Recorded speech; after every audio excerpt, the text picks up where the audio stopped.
दुनिया web TV में मैं हूं आपके साथ शिप्रा। मध्य प्रदेश विधानसभा चुनाव के अब कुछ ही महीने बाकी रह गए हैं, लेकिन प्रदेश में चुनावी रंग अभी से चढ़ता हुआ नजर आ रहा है। एक तरफ जहां राजनीतिक पार्टियां और सरकार ओबीसी, दलित और पिछड़े वर्ग पर फोकस कर रही है, तो वहीं अब ब्राह्मण समाज भी शक्ति प्रदर्शन के लिए तैयार है। अब प्रदेश में माई के लाल एक बार फिर से एकजुट हो रहे हैं। दरअसल 4 जून को मध्य प्रदेश के सभी ब्राह्मण संगठन मिलकर एक ही मंच पर विशाल ब्राह्मण महाकुंभ की हुंकार सम्मेलन करने जा रहे हैं। इस शक्ति प्रदर्शन में ब्राह्मण समाज की 11 सूत्रीय मांगों को सरकार के सामने रखा जाएगा। संयोजक पुष्पेंद्र मिश्र ने बताया कि ब्राह्मण समाज के सभी संगठन एक मंच पर आकर सभी राजनीतिक दलों को यह संदेश देने की कोशिश कर रहे हैं कि माई के लाल के समर्थन बिना इस प्रदेश में किसी की भी सरकार बनने वाली नहीं है।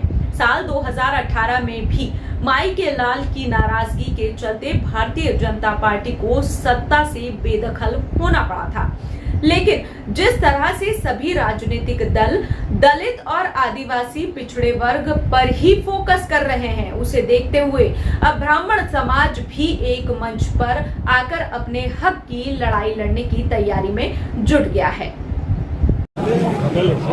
एक बड़ा आयोजन किया जा रहा है, कब है और कितने लोग शामिल होने वाले, कौन मुख्य अतिथि है, क्या मांग है आपकी? देखिए, ब्राह्मण समाज मध्य प्रदेश द्वारा दिनांक 4 तारीख को जम्बूरी मैदान में एक विशाल ब्राह्मण महाकुंभ का आयोजन किया जा रहा है और इसका नाम दिया गया है ब्राह्मण हुंकार। ब्राह्मण की गर्जना, ब्राह्मण का शंखनाद। ब्राह्मण अपने स्वाभिमान के लिए एकत्रित हो रहा है और यह ब्राह्मण प्रदेश ही नहीं बल्कि पूरे देश और विश्व से भी सारे ब्राह्मण और मातृशक्तियां यहाँ पर आ रहे हैं और अपने स्वाभिमान की बात करने के लिए आ रहे हैं, जिसमें हमारी 11 सूत्री मांगे हैं।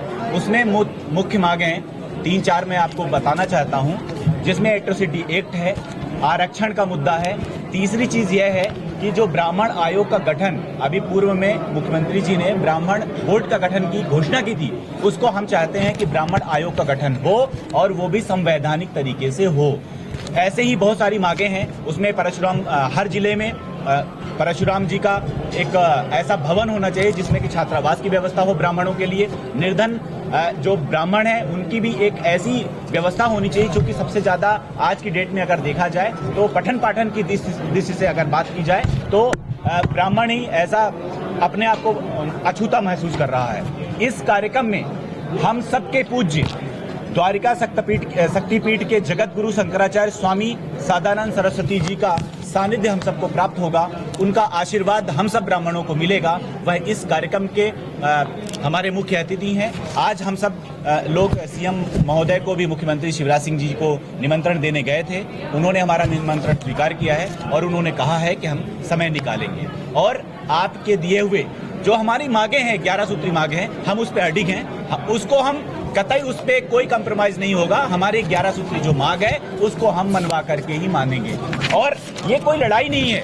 ये हम अपनी बात मानने के लिए किससे बात करेंगे? हम राजा से बात करेंगे और राजा आज की डेट में जो सत्ता पे होगा उसी से बात की जाएगी। और इस कार्यक्रम में हमने कोई सत्ता पक्ष नहीं देखा है, कोई विपक्ष नहीं देखा है। हम सिर्फ ब्राह्मण और ब्राह्मण की बात करते हैं। हमारे जितने भी बड़े श्रेष्ठ जन है, चाहे वह माननीय हो, चाहे वह कहीं भी किसी भी धर्म, जाति और संप्रदाय के, हमारे ब्राह्मणों में, हमारे सिर्फ ब्राह्मणों में उन सबको निमंत्रित किया गया है और हम आशावान हैं। और आप सभी माध्यम से, सबके माध्यम से हम निवेदन भी करना चाहते हैं और निमंत्रित भी करना चाहते हैं कि हे भूदेव, हे ब्राह्मण देवता, आप लोग इस कार्यक्रम में बढ़ चढ़ करके आए, मातृशक्तियों के साथ आए, बंधु बांधवों के साथ आए, इष्ट मित्रों के साथ आए और दिनांक 4 तारीख को जम्बूरी मैदान खचाखच भरा होना चाहिए और वहां पर एक जयकारा लगना चाहिए।